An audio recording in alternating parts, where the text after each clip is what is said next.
అందరికీ నమస్కారం అమ్మ.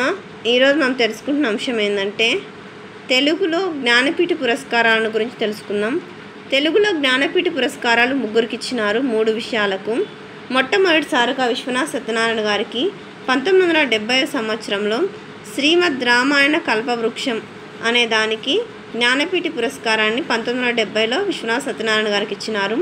తర్వాత రెండవసారి సి నారాయణ రెడ్డి గారికి 1988లో విశ్వంభర అనే దానికి జ్ఞానపీఠ పురస్కారాన్ని ఇచ్చినారు.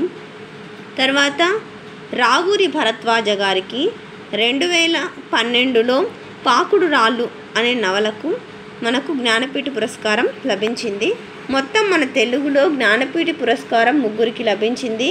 మొట్టమొదటిసారిగా 1970లో విశ్వనాథ్ సత్యనారాయణ గారికి రామాయణ కల్పవృక్షంకి, తర్వాత సి నారాయణ రెడ్డి గారికి 1988లో విశ్వంభర అనే దానికి, తర్వాత మూడవసారి వచ్చేసేసి రావూరి భరద్వాజ గారికి 2012లో పాకుడు రాళ్ళు అనే విషయానికి జ్ఞానపీఠ పురస్కారం అయితే ఇచ్చినారు.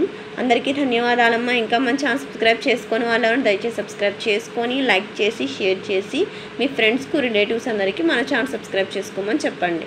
మన ఛానల్ సబ్స్క్రైబ్ చేసుకొని ప్రత్యక్షంగా పరోక్షంగా సపోర్ట్ చేసిన వాళ్ళందరికీ పేరు పేరున ప్రత్యేకమైన హృదయపూర్వక ధన్యవాదాలు. అందరికీ ధన్యవాదాలు. దయచేసి వీడియోని మాత్రం స్కిప్ చేయొద్దు.